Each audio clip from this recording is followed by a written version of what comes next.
जय हिंद, नमस्कार मेरे भाई। आज से हम लोग स्टार्ट करेंगे एस्थेटिक जीके को। देखिए एस्थेटिक जीके जो है हमारे एग्जाम के दृष्टिकोण से भी बहुत ही वीवीआई मोस्ट इंपॉर्टेंट बन जाते हैं। इसीलिए हम लोग क्या करेंगे, आज 10 मिनट के सेशन में मेरे भाई 10 मिनट का जो शो होगा बहुत ही मोस्ट इंपॉर्टेंट होने वाला है। क्योंकि इस 10 मिनट में क्या करेंगे, एक टॉपिक सीख के जाएंगे मेरे भाई। क्या करेंगे, एक टॉपिक सीखेंगे और एक टॉपिक जो है एस्थेटिक जीके को धीरे धीरे क्या करेंगे, खत्म कर डालेंगे। तो आज का पहली क्लास होगा हम लोगों का भारत का जनगणना। देखिए क्या होगा, भारत का जनगणना। भारत में जो जनगणना हुआ था वो किस तरह से हुआ और पहली बार कब हुआ, तो इसको हम लोग चलिए सीखते हैं, समझते हैं धीरे धीरे बारीकी से। देखिए बात करें जनगणना का।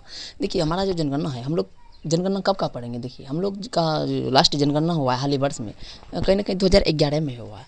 2011 के बाद जनगणना नहीं होना था। 2011 के बाद जनगणना होना था 2021 में। लेकिन देखिएगा कोरोना काल को मद्देनज़र रखते हुए 21 में जनगणना नहीं हुआ, उसको डेट आगे बढ़ाया गया है और वो अभी तक जो है उसका जनगणना नहीं किया गया है।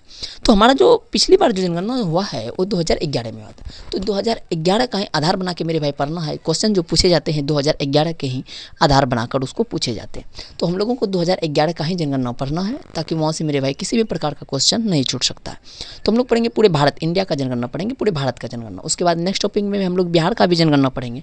अभी हाँ पहले फिलहाल क्या करते हैं, भारत के बारे में हम लोग समझते हैं। देखिए ये जो जनगणना है क्या होता है, कहीं ना कहीं हमारे जो समाज में जो है तो व्यक्ति को पता लगाना एक माध्यम है जनगणना का, कि हम लोग पता लगा पाते हैं कि भैया कि जो हमारे गांव, हमारे पंचायत, हमारे ज़िला, हमारा जो राज्य है वहाँ पर कितने लोग निवास करते हैं। ये जनगणना उस समय जब देखिएगा हमारा देश आज़ाद भी नहीं हुआ था, उस समय से ही क्या किया गया, एक परंपरा लाया गया था जनगणना का। तो हम लोग सीखते हैं कि सबसे पहले जो है जनगणना को किसने लाया था। देखिए पहली बार जनगणना 1872 ईस्वी में लॉर्ड मेयो ने शासन कर रहा था उस समय। लॉर्ड मेयो का शासनकाल में सबसे पहली बार जनगणना को प्रारंभ किया था 1872 ईस्वी में।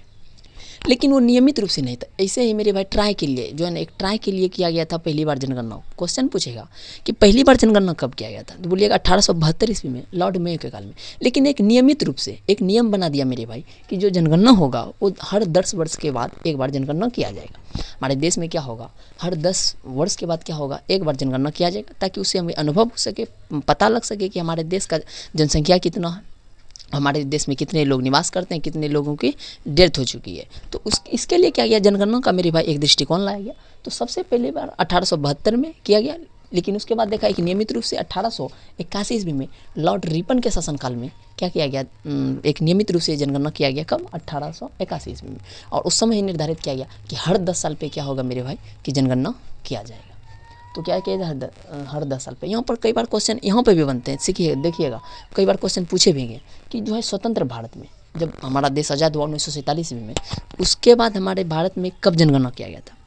तो उसके बाद जो है भारत में 1951 ईस्वी में जनगणना किया गया था। कब किया गया था, 1951 ईस्वी में जनगणना किया गया था पहली बार स्वतंत्रता के बाद। जब क्वेश्चन देखिए, जब क्वेश्चन पूछे जाएगा तो उसमें मेंशन क्या हुआ रहेगा कि भारत में जो है स्वतंत्र भारत के बाद पहली बार जनगणना कब हुआ, तो बोलेगा 1951। वो पूछेगा कि ओवरऑल की पहली बार जनगणना कब हुआ, तो 1872 मारिएगा, रिपन के काल में। पूछेगा कि नियमित रूप से, तो 1881 मारिएगा, रिपन के काल में। वो 1872 में मेयो के काल में हुआ था। और हर 10 साल पे क्या होता है भैया, जनगणना होता है। तो 2011 से पहले 10 साल घटाइए, 2001 में जनगणना हुआ था, और उसके बाद 2011 में, 2021 में होना था, लेकिन हुआ नहीं। तो चलिए हम लोग आगे देखते हैं। हमने अभी क्या देखा, जनगणना जो पहली बार लाया था 1872 में लाया था, फिर नियमित रूप से 1881 में देखा। स्वतंत्र भारत में पहली बार जनगणना 1951 में। इसका जो थीम क्या था, नारा क्या था, देखिए जनगणना का नारा क्या था कि हमारी जनगणना हमारा भविष्य। जनगणना का नारा क्या था, हमारी जो जनगणना है हमारा क्या है, भविष्य। और ये मेरे भाई एग्जाम में क्वेश्चन पूछे गए हैं, तो इसीलिए हमने आपको बता दिया। इस समय का जो मोटा था और नारा था, यही नारा था कि हमारी जो जनगणना है ये क्या है, हमारा भविष्य है। हमारी जनगणना क्या है, हमारा भविष्य।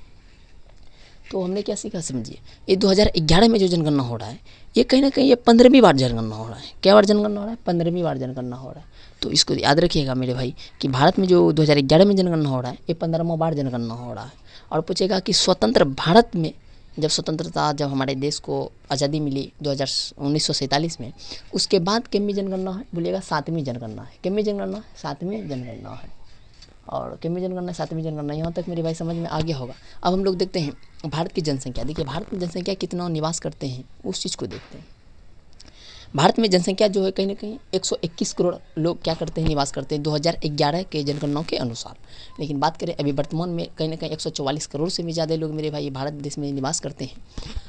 और अभी हम लोग बात करेंगे 2011 के ही दृष्टिकोण से, क्योंकि एग्जाम में जो क्वेश्चन आएंगे मेरे भाई यहीं से आएंगे, यहीं से ही आने वाला है मेरे भाई। जनगणना से सवाल आएगा तो यहीं से आएगा, इस चीज़ को ध्यान में रखना होगा। तो हमने क्या देखा, जनसंख्या कितना है, 121 करोड़ है भैया। और यहाँ पर क्वेश्चन बनता है कि अच्छा 121 करोड़ है तो सबसे ज़्यादा किस राज्य में जनगणना है और सबसे कम किस राज्य में जनगणना है। तो मेरे भाई समझिए, और ये भी पूछता है कि जनगणना देखिएगा 2011 के जनगणना के अनुसार सबसे ज़्यादा जो जनगणना है दूसरी राज्य, मतलब कि राज्य का एक जो है ना कहीं से दे देगा। पहले हम लोग एक ट्रिक के माध्यम से सीख लेते हैं किस राज्य में कितना जनगणना है और पहले रैंक पे कौन है जनगणना में। देखिए मतलब जनसंख्याओं में हम लोग ट्रिक में समझेंगे कि सबसे ज़्यादा जो जनसंख्या है, ठीक है क्या, ऊ मेरे बिहार पर आया। क्या आया, ऊ मेरे बिहार पर आया। ऊ से क्या हो जाएंगे समझिए, देखिए ऊ से क्या हो जाएगा यूपी, यूपी बोले तो उत्तर प्रदेश। मेरे एम से क्या हो जाएगा महाराष्ट्र, एम से क्या हो जाएंगे महाराष्ट्र हो जाएंगे। बी से क्या हो जाएंगे बिहार, बिहार से क्या हो जाएगा बिहार ही हो जाएगा। पर से क्या हो जाएंगे पश्चिम बंगाल हो जाएंगे, जिसे वेस्ट बंगाल भी बोल सकते हैं। ए से क्या हो जाएगा आंध्र प्रदेश, ए से क्या हो जाएगा आंध्र प्रदेश। तो सबसे जो भारत में सबसे ज़्यादा जनसंख्या जो है वो कहाँ पर है बोलिएगा, उत्तर प्रदेश में।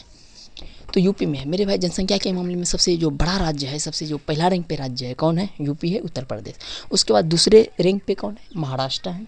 तीसरे रैंक पे कौन है, बिहार है। चौथे रैंक पे पश्चिम बंगाल। पाँचवें रैंक पे आंध्र प्रदेश। तो क्वेश्चन ये से पूछेगा कि भारत में सबसे ज़्यादा संख्या किस राज्य में है बोलिएगा, यूपी में है, उत्तर प्रदेश में है।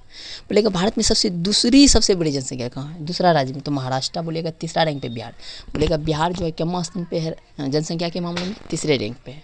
तो याद रखिएगा, देखिए हमने यहाँ लिखा है सबसे ज़्यादा जनसंख्या कहाँ पाया जाता है, उत्तर प्रदेश में पहला रैंक है, महाराष्ट्र दूसरा रैंक है, बिहार तीसरा रैंक है, पश्चिम बंगाल चौथा। इस ट्रिक पे याद रखिएगा, वो मेरे क्या आया, बिहार पर आया।